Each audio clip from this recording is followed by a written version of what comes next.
ఇంకా ఏమైనా కావాలా పూజారి గారు? అన్నీ సమకూరాయమ్మా. టైంకి కరెక్ట్గా వచ్చి వధూవరులు ఇద్దరూ వచ్చి కూర్చుంటే చాలు.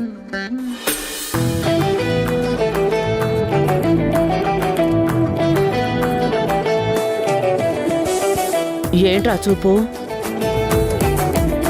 ఏంటలా చూస్తున్నావు? ఏంటమ్మా రోజు రోజుకి గ్లామరస్ గా తయారవుతున్నావు? వీళ్ళందరూ నిన్ను చూసి కొత్త పెళ్లి కూతురు అనుకుంటారేమో అనా? మమ్మల్ని హైలైట్ అవ్వనివ్వరా? చాలే ఆపరా. ఈరోజు ప్రతాప్ ఉంటే బాగుండేది అనిపిస్తోంది. నేను తను పీటల మీద కూర్చునేవాళ్ళం. నాన్న మనతోనే ఉన్నారమ్మా. ఈ చుట్టూ తిరుగుతూ అనుకుంటూ ఉంటారు నా పెళ్ళానికి సోకులేమీ తగ్గలేదు అని. కాళ్ళు ఎరగొడతాను.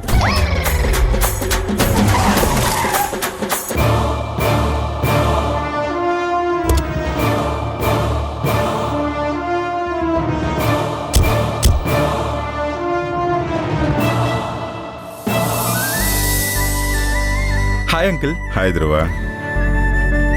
Hi Krishna. Hi Mallika. Hi. ఎలా ఉన్నావు? నమస్తే.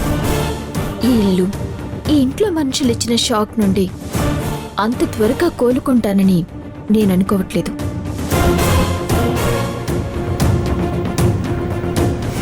పిచ్చిదానైపోయాను. Better late than never Greeshma. మేం కూడా నీ పిచ్చి తగ్గించాలని అలా షాక్ ట్రీట్మెంట్లు ఇస్తున్నాం. వస్తావులే చిన్నగా దారిలోకి. తన మాటలు ఇవి పట్టించుకోకు ధ్రువ. పట్టించుకుందాం అంకుల్, కానీ ఇంకా సహించొద్దు. మేడంని కూడా లైన్లోకి తీసుకొచ్చేద్దాం. అది జరిగే పని అంటావా? జరుగుతుంది అంకుల్. వసుంధర చేత ట్రైనింగ్ ఇప్పించేద్దాం.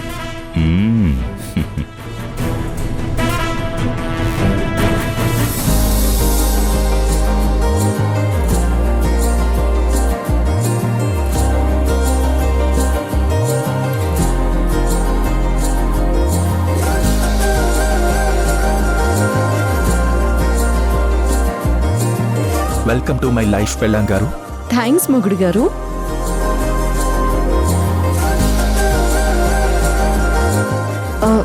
బాగున్నావు ఈరోజు. ఏంటి ఈరోజు కొత్తగా చెప్తున్నావు? నేను ఎప్పుడూ బాగుంటాను. కొంచెం పొగిడితే చాలు ఇంద్రలోకం వరకు వెళ్ళిపోతాం. మరి అక్కడే కదా రంభ, ఊర్వశి, మేనక ఉండేది. ఏమైందిరా? గండు చీమ కుట్టిందమ్మా. జాగ్రత్త సార్, మళ్ళీ మళ్ళీ కుట్టకుండా చూసుకోండి. ఏంటి? అదే గండు చీమ.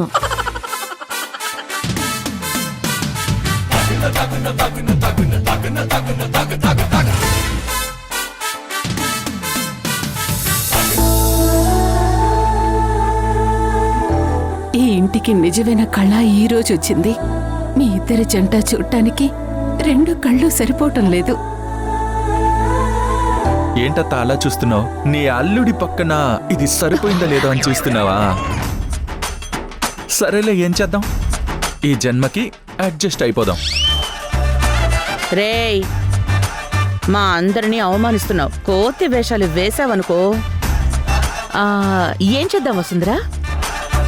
ఎంత కోతైనా డోలు మోగించినట్టు ఆడాల్సిందే. ఇక్కడ డోలు మన చేతుల్లోనే ఉన్నాయి కదత్తయ్య.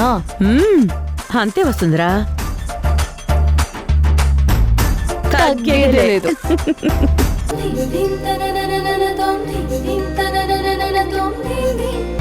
రూమ్ లో కాస్త సఫకేటింగ్ గా ఊపిరి ఆడినట్టు ఉంటుందేమో.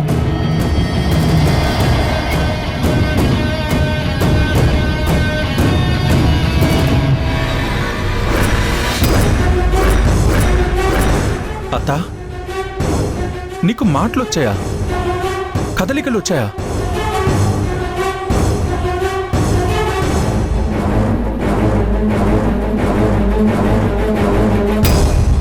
ఇది కదా మనకు కావాల్సింది. ఈ సీన్ కి 100% పక్కా ఎంటర్టైన్మెంట్ రాబోతోంది. కానీ ఇవన్నీ మా దగ్గర దాచాల్సిన అవసరం ఏముందత్తా? నిన్ను ఇలా చూడాలనే కదా మేమందరం ఎదురు చూసింది.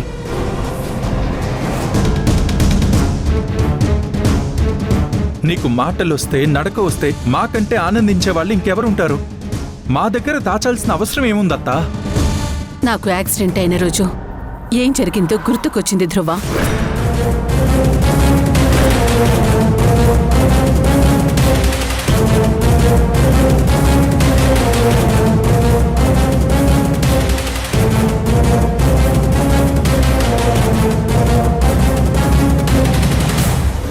మరి మాకెందుకు చెప్పలేదత్తా?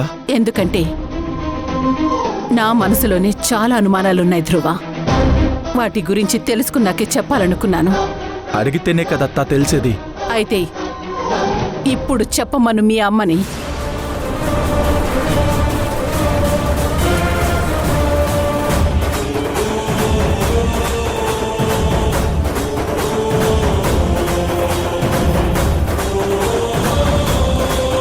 యాక్సిడెంట్ అయిన రోజు నా భర్తకి పని అప్పగించి వెళ్ళమని చెప్పింది ప్రతాపన్నయ్య.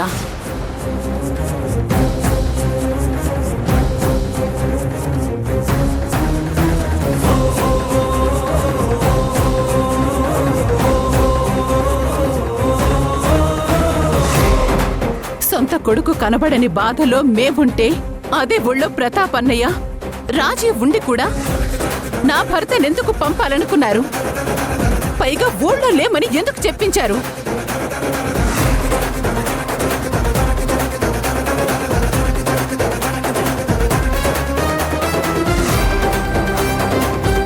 అబ్బో, మన బొక్కలు మనకి ఉన్నాయన్నమాట. చెప్పేవాడికి వినేవాడు లోకువాని ఎన్ని కథలు చెప్పారు. ఒకవేళ మీరు నిజంగా ఊళ్ళో లేకపోతే కరెక్ట్గా ఆ కార్ యాక్సిడెంట్ అయ్యే టైంకి అరగంట వ్యవధిలో ఎలా రాగలిగారు?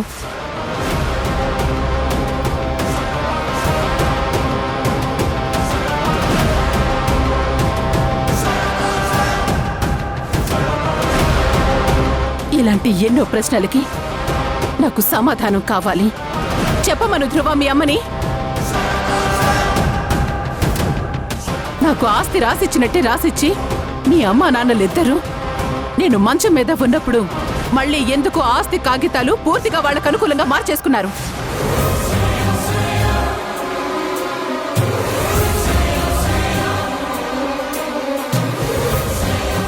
అన్ని ఆధారాలతో సహా పట్టుకొని అప్పుడు మాట్లాడదామనుకున్నాను.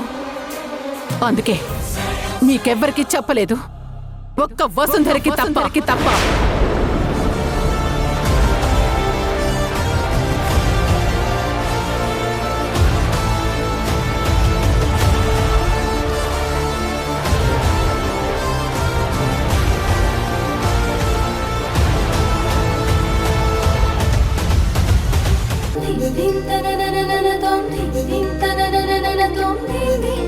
మా కోసం చాలా కష్టపడేవాడు.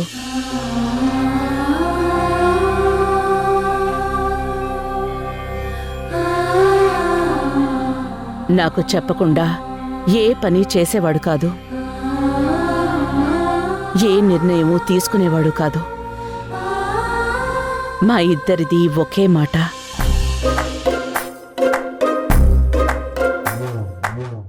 రే ధ్రువా, ప్రతాప్, ధ్రువా, తప్పవయ్యా. ఒక్క నిమిషం.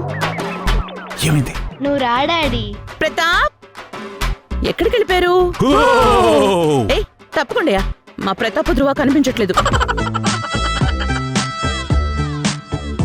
హలో, ఇక్కడున్నా. నిన్ను వీళ్ళ అల్లరితో నాకు రోజులు క్షణాల్లో గడిచిపోయాయి.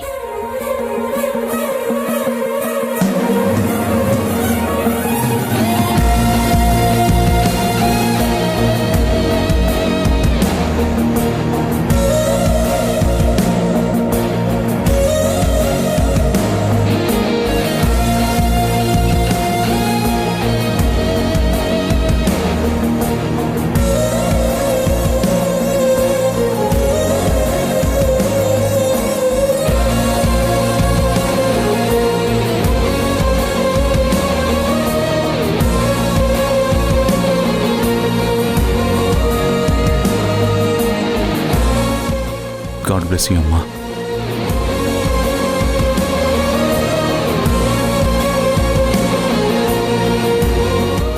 నీకొక మంచి సంబంధం చూసి పెళ్లి చేస్తానమ్మా.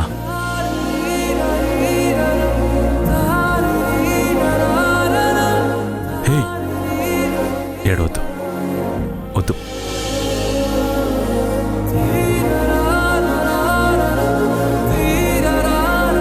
ప్రతాప్కి తన చెల్లెలు నందితంటే చాలా ప్రాణం. చెల్లి కళ్ళల్లో కన్నీళ్లు చూస్తే తట్టుకునేవాడు కాదు.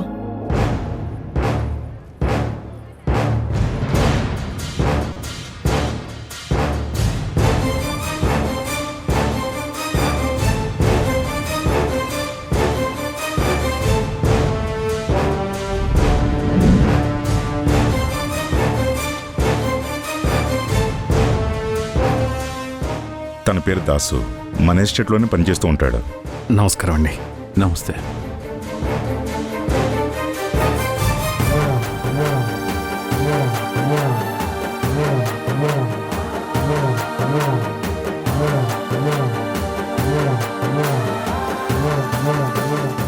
గొప్ప సంబంధాలు చూసి పెళ్లి చేయాలి అనుకున్నాడు. కానీ వాళ్ళందరూ తనని ఇంటికే పరిమితం కావాలి అనేవారు. అది విని నందిత మనసు కష్టపెట్టుకోవడంతో ప్రతాప్ బాగా ఆలోచించి కష్టం విలువ తెలిసిన వాడైతే నందితని కంటికి రెప్పలా చూసుకుంటాడు అనుకునేవాడు. అప్పుడే ఎస్టేట్లో ప్రతాప్ దగ్గర పనిచేసే దాసు అయితే నందితని కంటికి రెప్పలా చూసుకుంటాడు అని, తనకి అయిన వాళ్ళు ఆస్తి అంతస్తు లేకపోయినా అంగరంగ వైభవంగా నందితనిచ్చి పెళ్లి చేశాడు.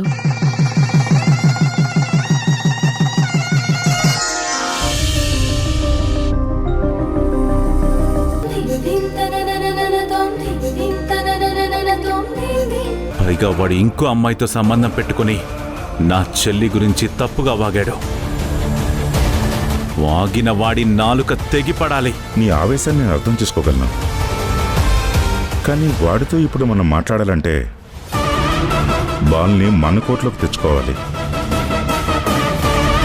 హాస్పిటల్లో రిపోర్ట్లని ఇవో తేడాగా మాట్లాడుతున్నాడు కదా. ముందు ఆ రిపోర్ట్లు ఫేక్ అని నిరూపిస్తే వాడిని ఏం చేయాలో ఆలోచిద్దాం.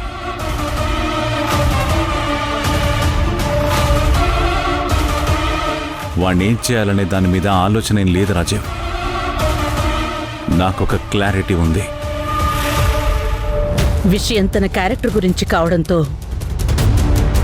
ప్రతాప్ దాన్ని తేలిగ్గా తీసుకోలేదు. దాస్కి గట్టిగా బుద్ధి చెప్పాలనుకున్నారు. హాస్పిటల్లో ఎంక్వైరీ చేయించారు. అప్పుడే రిపోర్ట్స్ మారిపోయాయి అన్న సంగతి తెలిసింది. సారీ సార్, ఆ తప్పు మా వల్లే జరిగింది. ఆ రోజు దాస్ అనే పేరుతో 2 పేషెంట్స్ వచ్చారు. రిపోర్ట్స్ మారిపోయాయి. ఇంకో దాస్ గారు ఫోన్ నంబర్ ఇచ్చారు. విషయం తెలిసాక ఆయనకి ఫోన్ చేశాం. ఈ దాస్ గారు ఫోన్ నంబర్ కానీ అడ్రస్ కానీ ఏమీ ఇవ్వలేదు. అందుకే మేము ఇన్ఫార్మ్ చేయలేకపోయాం. కోపంతో ప్రతాప్ దాస్ మీద చేయి చేసుకున్నారు. అది దాస్లో మరింత విషాన్ని రేపింది. నిన్ను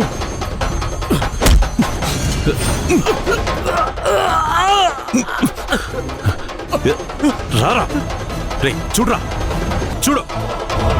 ఈ రిపోర్ట్స్ చూసే కదా, ఇవి నమ్మే కదా నా చెల్లి క్యారెక్టర్ గురించి నీ ఇష్టం వచ్చినట్టు మాట్లాడావు. చూడు, ఇప్పుడేం చేస్తావు చెప్పు. డబ్బే కావాలంటే నీకెంత కావాలన్నా ఇచ్చేవాణ్ణి. కానీ నువ్వు చేసింది నేను ఎప్పటికీ క్షమించను. ఎవరి గురించి మాట్లాడావో తెలుసా? నా చెల్లి క్యారెక్టర్ గురించి. అసలు నీకు తన పేరెత్తే అర్హత లేదురా. ఊర్లో కష్టం సుఖం తెలిసిన వాడివని నా చెల్లికి ఏం కావాలన్నా కాలి దగ్గరికి అందించేలాగా నేను డబ్బు సంపాదించాను. కష్టపెట్టకుండా చూసుకుంటావని నీకిచ్చి చేస్తే అచ్చు వేసిన ఆంబోతులాగా ఊరి మీద పడి తిరుగుతూ నా చెల్లి గురించి అడ్డమైన వాగుడు వాగావు. నాకొచ్చే కోపానికి నిన్నిక్కడే నరికి పాతేయాలనుంది. నా చెల్లికి తన బిడ్డలకి ఒక తోడు కావాలి కాబట్టే నిన్ను వదిలేస్తున్నాను. ఇంకొక్కసారి నీ గురించి ఇలాంటి ఒక్క విషయం తెలిసినా క్షమించన్రా. ఇకపై నందిత గురించి మాట్లాడేటప్పుడు ఒళ్ళు నోరు రెండు దగ్గర పెట్టుకో. ఎందుకంటే ఈసారిచ్చే వార్నింగ్ చూడ్డానికో తీసుకోవడానికో నువ్వుండవు. వెళ్ళా. నందిత క్యారెక్టర్ కడిగిన ముత్యమని ప్రతాప్ చేసిన ప్రయత్నం దాస్కి నమ్మకం కలిగించలేదు. ప్రతాప్ తన డబ్బుతో కట్టుకథ అల్లాడని పిచ్చాలోచనతో నిజాన్ని చూడలేకపోయాడు. వాళ్ళు మీకిచ్చిన బెదిరింపు చూస్తుంటే వాళ్ళు చెప్పింది నిజమేమో అనిపిస్తుంది. లేదంటే నేరుగా ఆస్పత్రికి పోయి రిపోర్ట్లు పట్టుకొస్తారా? పైగా నందిత మొహం చూస్తుంటే అలా అనిపించడం లేదయ్యా.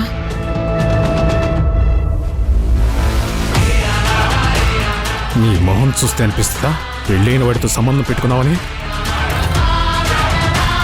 మీ ఆడోళ్ళ మొహంలో ఏముండదే. ఇట్లాంటి పనులు చేసేవాళ్లే అట్టా ఏమీ తెలియనట్టు కనిపిస్తారు. మిమ్మల్ని కనిపెట్టలేమమ్మా.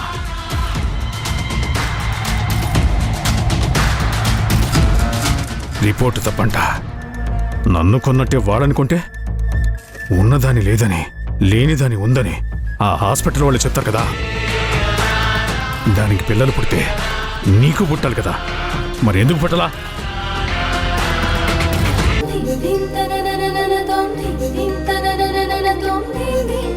సరే పంపించు.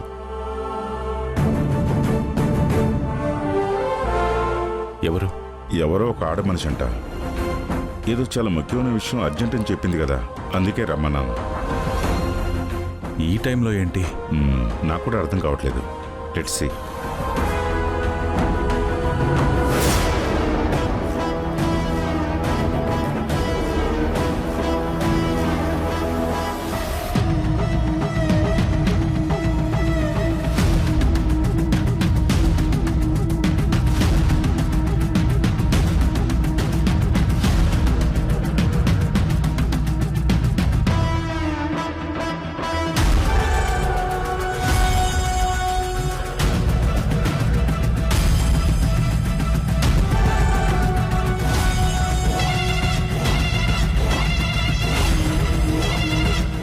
నా పేరు.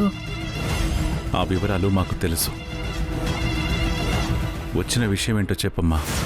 వచ్చింది ఎవరో తెలిసి కూడా మర్యాద ఇచ్చి మాట్లాడుతున్నారు. జరిగింది చెప్పే పూర్తి బాధ్యత నాకుందండి. దాసు మీద ఇష్టంతో పెళ్ళైన మగాడని తెలిసినా కూడా సంబంధం పెట్టుకున్నాను. కానీ అతని గురించి పూర్తిగా తెలిసాక తను మనిషే కాదని అర్థమైంది. తనకు డబ్బు పిచ్చి తప్ప ఇంకేమీ లేదు సార్. రాత్రి నన్ను దాసు కలిశాడు.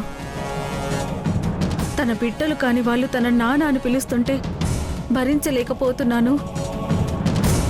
అందుకే ఆ బాబుని చంపేశానని చెప్పాడు.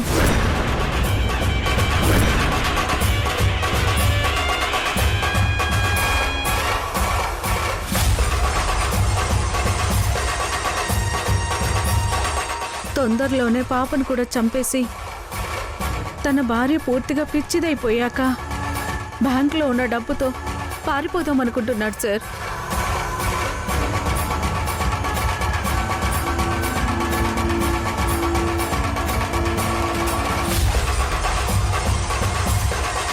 అలాంటి మనిషిని ఎలా నమ్ముతారు సార్ మీరు? అతన్ని చూస్తుంటేనే భయం వేస్తోంది. పగతో రగిలిపోతున్నాడు. ఆ మనిషి ఏం మాట్లాడుతున్నాడో, ఏం చేస్తున్నాడో స్పృహలో కూడా ఉండటం లేదు సార్. ప్రతాప్, ఇక వాణ్ణి వదలకూడదు. ఇది నువ్వు అందరి ముందు చెప్తావా? నీకేం కావాలని ఇస్తాం, ఎంత కావాలని ఇస్తాం. నీ భవిష్యత్తుకి భరోసా మేం కల్పిస్తాం. తప్పు జరిగింది సార్. అందులో తెలుసో తెలియకో నేను కూడా భాగమయ్యాను. మీరెక్కడ చెప్పమంటే అక్కడ చెప్తాను. కాకపోతే అతను చాలా ప్రమాదకరం సార్. నాకు రక్షణ కల్పించండి సార్. అది నువ్వు అడగకపోయినా మా బాధ్యత. తప్పకుండా కల్పిస్తాను. నీకు మేమున్నామమ్మా. రేపు నువ్వు తన మీద పోలీస్ స్టేషన్లో కంప్లైంట్ ఇవ్వు. స్వయంగా మేమే వచ్చి తీసుకెళ్తాం. ప్రతాప్, వాడి మీద అనుమానం వచ్చింది కానీ మరీ ఇలా చేస్తాడని ఊహించలేదు రాజీవ్. ఒక మనిషి ప్రాణం తీసేస్తాడా? 4 రోజులు ఇంట్లో ఉంటే పక్కింటి బిడ్డ మీద కూడా ఒక మమకారం వస్తుంది కదరా. అలాంటిది అన్నాళ్లు పెంచిన బిడ్డని అనుమానంతో చంపేస్తాడా? వీణ్ణి చాలా తక్కువ అంచనా వేశామన్నమాట. వీణ్ణి వదిలిపెట్టకూడదు రాజీవ్.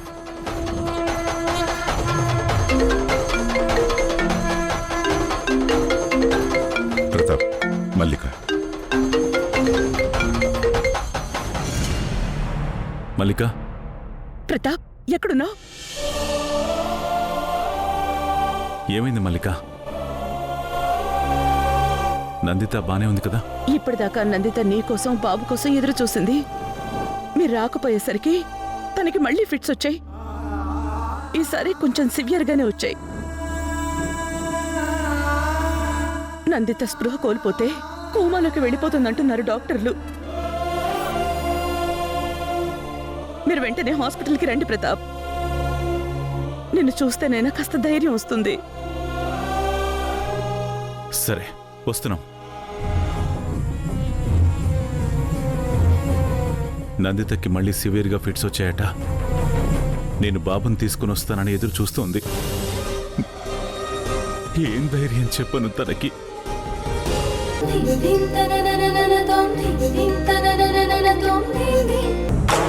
సరేనంత పద.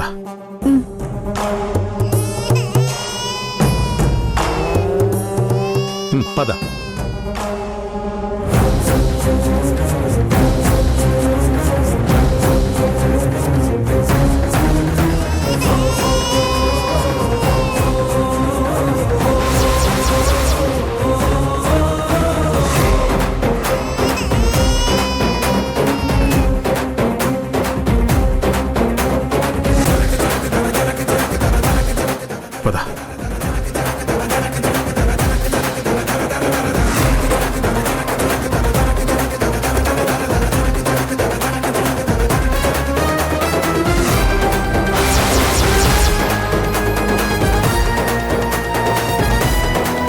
వస్తాం భాస్కర్. అలాగే వెళ్ళొస్తాం భాస్కర్.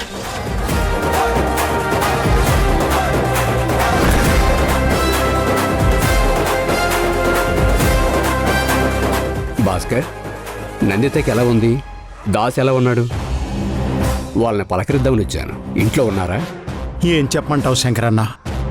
ఏంటో ఈ సంపాదించడం మొదలు పెట్టాక ఏమైపోతారో అర్థం కావడం లేదు. ఒక పక్క నందిత పిల్లాడు కనపడక అల్లాడిపోతోంది. పాపం చూసుకోవడానికి దాస్ మాత్రమే ఉంటే ప్రతాప్ సార్ డబ్బు కలెక్ట్ చేసుకోమని ఆఫీసుకు పంపించారు. అదేంటి భాస్కర్? అదే నాకు అర్థం కావడం లేదు.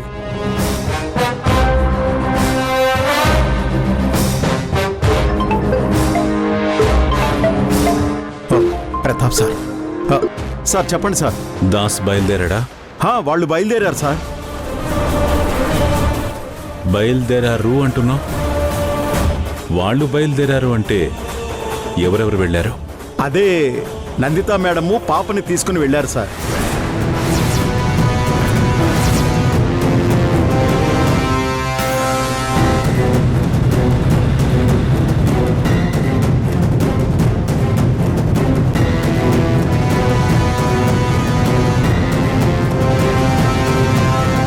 ఏం మాట్లాడుతున్నావు? నందిత పాప ఎందుకు వెళ్ళారు? నందిత మేడం గుడికెళ్లాలన్నారు. అందుకని వెళ్లేదారిలో దించేస్తానని తీసుకెళ్లాడు సార్. భాస్కర్, భాస్కర్, నువ్వు వెంటనే వెళ్ళి ఆ కారు ఆపో. ఏమైంది సార్? ఎందుకంత కంగారు పడుతున్నారు? నీకు చెప్పే టైం లేదు భాస్కర్, నువ్వు వెళ్ళు. అక్కడికి వచ్చిన తర్వాత మిగిలిన మాట్లాడతా. వాళ్ళని ఆపో. సరే సార్, సరే సార్. దాస్తో నందిత కూడా వెళ్ళిందంటే ముందు వెళ్ళి అర్జెంటుగా ఆపమంటున్నారు. పద శంకరన్న, వెళ్దాం. పద. వెళ్తున్నాడు. పద. పద.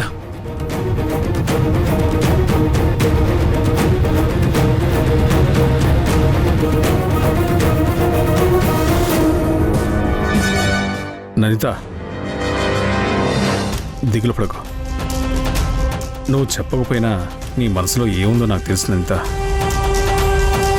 మీ అన్నయ్య వదిన నువ్వు అనుకున్నంత మంచివాళ్ళు కాదు. నువ్వు చూసేది వేరు, అక్కడ జరుగుతుంది వేరు. వాళ్ళకి అనుకూలంగా ఉన్నవాళ్లే నువ్వైనా నేనైనా. నిజం నమ్మటం కొంచెం కష్టంగానే ఉంటుంది, కానీ అది నీకు అర్థమైన రోజు అన్ని మబ్బులు ఒక్కొక్కటిగా విడిపోతాయనంత. ఈ మాటలు గుర్తుపెట్టుకో. నందిత కూడా అనవసరంగా వెళ్ళింది.